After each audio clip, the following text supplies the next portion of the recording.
고등학교 지구과학 1 어디 한번 해볼까요?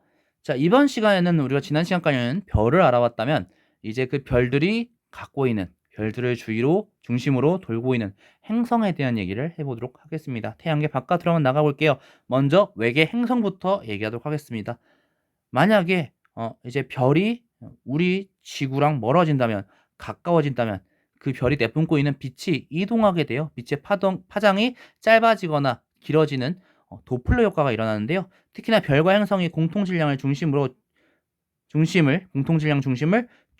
공존하게 되면은 별이 지구 쪽을 미세하게 접근하거나 멀어지게 되면서 도플러 효과가 일어나게 돼요. 예를 들어서 별이 지구에 가까워진다면은 이 파장이 짧은 그 분광을 했을 때 파장이 짧은 청색 쪽 빛으로 이제 빛이 밀리게 되고요. 반대로 지구에 멀어진다면 적색편이 파장이 긴 빨간색 쪽 빛 쪽으로 치우치게 됩니다.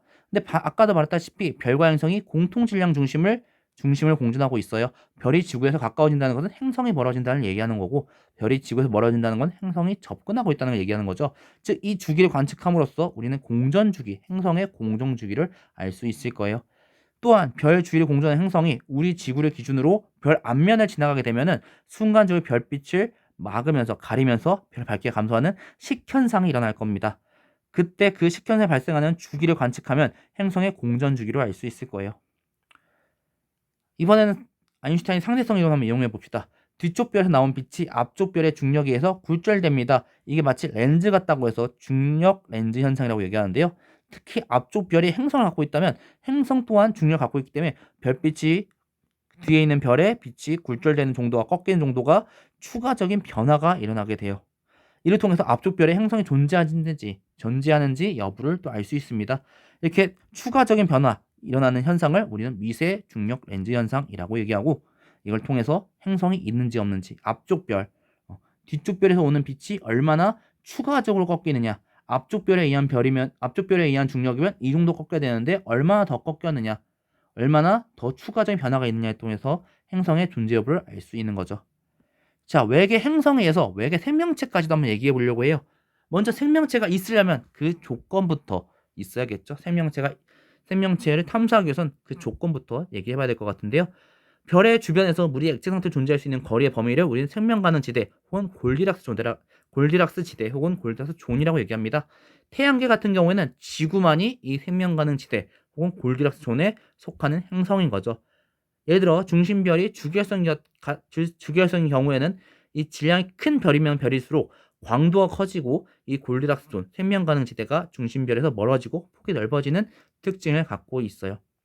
추가적으로 더 생명체가 존재할 수 있는 행성의 조건들을 얘기해 볼게요. 앞에서 말한 것처럼 액체 상태에 물이 있는가? 왜냐? 이 최초의 생명체, 우리가 앞에서도 지질 시대를 간략하게 알아보긴 했지만 최초의 생명체는 물속에서 나온 남세균이죠. 바닷속에서 탄생했습니다. 액체 상태의 물은 생명체가 탄생하는데 굉장히 큰 역할을 하는 거죠. 중심별의 질량이 적당한지 역시 굉장히 중요한 조건입니다. 주기혈성이고 질량이 크다면은 연료 소멸, 그러니까 수소 핵융합이 더 빠르게 일어나기 때문에 수명이 더 짧습니다. 그러다 보니까 생명체가 탄생하고 진화할 시간이 부족해지고요. 반대로 주기활성인데 질량이 작다. 생명 가능 지대가 중심에 가깝고 폭이 좁아져요. 그래서 거기에 행성이 속할 확률이 굉장히 적어집니다. 특히나 행성이 별과 가깝다 보니까 자전주기와 공전주기가 같아지는 행성이면, 행성이 생명 가능 지대에 속하는데 별과 가까우면 자전주기와 공전주기가 같은 행성이 된다면 별빛을 못 받는 쪽이 생기게 돼요. 생명체가 생기기 어려워집니다. 대기의 두께와 성분 역시 굉장히 중요한데요. 대기의 두께 성분은 온실 효과를 일으킵니다. 표면 온도를 알맞게 유지시켜주고요. 유해한 자외선을 차단할 수 있는 정도의 두께와 성분이 필요합니다. 자기장이 있어야 돼요. 중심별과 우주로부터 오는 유해한 우주선과 고에너지 입자를 차단할 수 있어야 됩니다. 어떻게 보면 굉장히 지구를 중심으로 얘기하는 걸 수도 있어요. 각각의 다른 행성에선 그 행성의 상황에 맞게 또 다른 생명체가 나타날 수 있지만, 지금 우리가 생명체가 존재할 수 있는 행성의 조건으로서는 가장 먼저 액체 상태에 물이 있는지, 그리고 그 환경이 우리가 지금 알고 있는 생명체가 있는 예시는 지구밖에 없기 때문에 그 지구의 환경과 비슷한 행성들 혹은 다른 외계 행성들을 찾고 있습니다. 그러다 보니까 화성에 탐사선을 보내서 물과 생명체 존재 여부를 조사하기도 하고요. 외계에서 오는 전파를 분석함으로써 외계 생명체를 탐사하려고 지금 계속 탐사하고자 계속 그 관찰, 탐사를 수행하고 있죠. 오늘은 어떻게 보면 되게 약간 좀 낭만적인 얘기일 수도 있을 것 같아요. 굉장히 SF적인 얘기일 수 있고요. 하지만 과학을 좋아하는 한 사람으로서는 외계 생명체 있었으면 좋겠습니다. 컨택트라는 소설에 보면 이런 그 문장이 나오는데요. 주인공이 아버지께 물어봅니다. 과연 지구 말고 외계 생명체가 있는 외계 생명체랑 과연 있을까요? 거기에 이제 아버지는 그렇게 대답하거든요. 이 우주상에 이 넓은 우주에 외계 이 생명체가 지구밖에 없다면 그건 굉장히 큰 공간적 낭비일 거라고. 언젠가는 한번 외계 생명체를 만나보고 싶은 생각도 있네요. 오늘 내용은 여기까지입니다. 점점 세계를 우리의 그 인식을 점점 확대해 가고 있는데요. 다음 시간엔 태양계 바깥에 이 별들이 모여 있는 은하에 대한 얘기를 하도록 할게요.